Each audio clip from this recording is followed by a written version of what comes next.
കോഴിക്കോട് കോട്ടുള്ളിയിൽ കാന്തപുരത്തിന്റെ നേതൃത്വത്തിലുള്ള മർക്കസ് സ്കൂൾ നികത്തിയ തണ്ണീർത്തടം പൂർവ്വസ്ഥിതിയിലാക്കണമെന്ന് ഉത്തരവിട്ട് ജില്ലാ collector.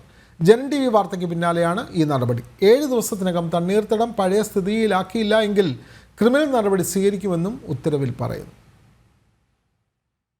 കോട്ടൂളിയിൽ Markaz international സ്കൂളിനോട് ചേർന്നുള്ള 25 സെന്റ് തണ്ണീർത്തടം JCB ഉപയോഗിച്ച് മണ്ണിട്ട് നികത്തിയ വാർത്തയും ജനങ്ങളുടെ പ്രതിഷേധവും ആദ്യം പുറംലോകത്തെത്തിച്ചത് ജനം TV ആയിരുന്നു. ജനം TV വാർത്തയ്ക്ക് പിന്നാലെയാണ് വിഷയത്തിൽ ജില്ലാ കളക്ടർ സ്നേഹിൽ കുമാർ ഇടപെട്ടത്. കാന്തപുരത്തിന്റെ നേതൃത്വത്തിൽ പ്രവർത്തിക്കുന്ന മർക്കസ് സ്കൂളിലെ അധികൃതരോടും മണ്ണുമാന്തി യന്ത്രത്തിന്റെ ഉടമസ്ഥരോടുമാണ് നികത്തിയ സ്ഥലം പൂർവ്വസ്ഥിതിയിലാക്കാനുള്ള നിർദ്ദേശം നൽകിയിരിക്കുന്നത്. 7 ദിവസത്തിനുള്ളിൽ നികത്തിയ സ്ഥലം പൂർവ്വസ്ഥിതിയിലാക്കിയില്ലെങ്കിൽ ക്രിമിനൽ നടപടി സ്വീകരിക്കുമെന്ന് കൂടി ഉത്തരവിൽ പറയുന്നുണ്ട്. വിഷയത്തിൽ പ്രദേശവാസികളുടെ ഭാഗത്തു നിന്ന് വലിയ പ്രതിഷേധം ഉയർന്നിരുന്നു. മാത്രമല്ല BJPയും പ്രത്യക്ഷ സമരത്തിലേക്ക് കടന്നിരുന്നു. ഈ സാഹചര്യത്തിൽ കൂടിയാണ് ജില്ലാ കളക്ടറുടെ ഇടപെടൽ. കഴിഞ്ഞ മാസം പ്രദേശത്തോട് ചേർന്നുള്ള വാഴത്തുരുത്തിയിൽ തണ്ണീർത്തടത്തിൽ റോഡുണ്ടാക്കാൻ എത്തിച്ച മണ്ണുമാന്തി യന്ത്രം നാട്ടുകാർ ചേർന്ന് തടയുകയും പിന്നീട് പോലീസ് എത്തി മണ്ണുമാന്തി യന്ത്രം കസ്റ്റഡിയിലെടുക്കുകയും ചെയ്തിരുന്നു.